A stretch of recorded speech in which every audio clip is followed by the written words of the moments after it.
प्रभु का नाम धन्य हो। हम यहाँ प्रभु पर भरोसा करते हुए आए हैं कि वे हमारे देश सिंगापुर को उसकी स्वतंत्रता के 60वें वर्ष पर आशीर्वाद प्रदान करेंगे। इस दिन विशेष रूप से हम सिंगापुर की अर्थव्यवस्था के अनुसंधान और विकास पहलुओं पर ध्यान केंद्रित करना चाहते हैं, और यह भी कि बाइबल में दानियेल की पुस्तक इसमें हमारी कैसे सहायता कर सकती है। दानियेल अध्याय 1 और पद 17। प्रभु ने इन 4 युवकों को सब प्रकार के शास्त्र और बुद्धि में विद्या और निपुणता दी, और दानियेल सब प्रकार के दर्शनों और स्वप्नों में समझ रखता था। नीति वचन की पुस्तक हमें बुद्धि और ज्ञान की खोज करने के लिए चुनौती देती है और कहती है कि प्रभु का भय ही सब प्रकार की बुद्धि का मूल है।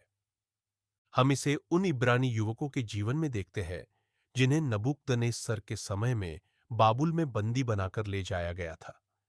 वे प्रभु का भय मानते थे और अपनी जान गंवाने के जोखिम के बावजूद भी प्रभु की आज्ञा का पालन करते थे। दानियेल और अन्य 3 युवकों ने अपने इब्रानी भोजन नियमों से समझौता करके खुद को अशुद्ध नहीं किया, क्योंकि वे प्रभु का भय मानते थे और प्रभु के प्रति वफादार थे। उन्हें दृढ़ विश्वास था कि प्रभु उन्हें दूसरों की तुलना में बेहतर शारीरिक स्वास्थ्य, कौशल, मानसिक कुशाग्रता और आध्यात्मिक वरदान प्रदान करेंगे। आगे की परीक्षाओं के दौरान वे हर कौशल और शिक्षा में 10 गुना बेहतर पाए गए। प्रभु ने वास्तव में वही किया जो उन्होंने भविष्यवाणी की थी। बाद में दानियेल ने प्रभु द्वारा दिए गए वरदानों का उपयोग उन लोगों और राजाओं की भलाई के लिए करना शुरू किया जिनकी वह सेवा करता था। एक भविष्यवक्ता और राजाओं के सलाहकार के रूप में उसने सर्वशक्तिमान प्रभु की शक्ति को न केवल सांसारिक राज्यों के लिए, बल्कि यह भी बताया कि प्रभु का राज्य संसार में कैसे आएगा। हम दानियेल और उसके मित्रों से इन तरीकों से प्रेरित होते हैं। पहली, दानियेल की वफादारी और प्रभु की आज्ञा मानने में उसका साहस। दूसरा, उसका दृढ़ विश्वास कि वह प्रभु की कृपा और प्रभु की आत्मा से सभी को मात दे सकता है। इसी तरह हम अपने लिए, अपने परिवारों के लिए और सिंगापुर राष्ट्र के लिए प्रभु की कृपा की कामना कर सकते हैं। 3, हम विश्वास और प्रार्थना कर सकते हैं कि हमारा राष्ट्र प्रभु की बुद्धि और धार्मिकता से धन्य हो। आज हम सिंगापुर सरकार के अनुसंधान और विकास पहलुओं पर विशेष ध्यान केंद्रित कर रहे हैं।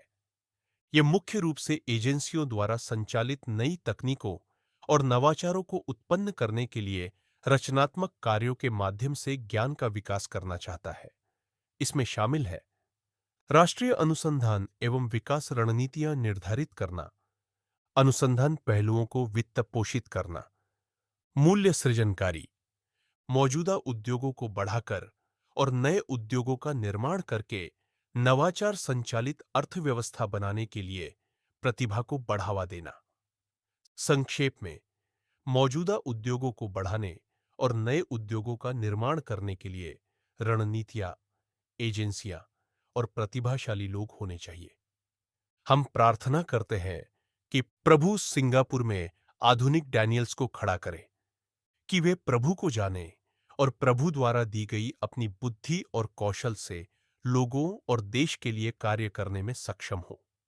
वे नई तकनीकों का पूर्वानुमान लगाने और उनका निर्माण करने में सक्षम हो, जिससे सिंगापुर की अर्थव्यवस्था प्रभु की महिमा के लिए और भी बेहतर बन सके। हम प्रार्थना करते हैं कि प्रार्थना और मध्यस्थता की भावना सिंगापुर के सभी लोगों पर, विशेष रूप से विश्वास के परिवार पर, बरसे। सिंगापुर में सभी लोग ज्ञान की आत्मा और मसीह और उनकी शक्ति के प्रकटीकरण से परिपूर्ण हो। प्रभु अनुसंधान एवं विकास क्षेत्र में आधुनिक दानियेलों को उभारे जो समय की नजाकत को समझ सके। प्रभु का नाम धन्य हो। आमीन।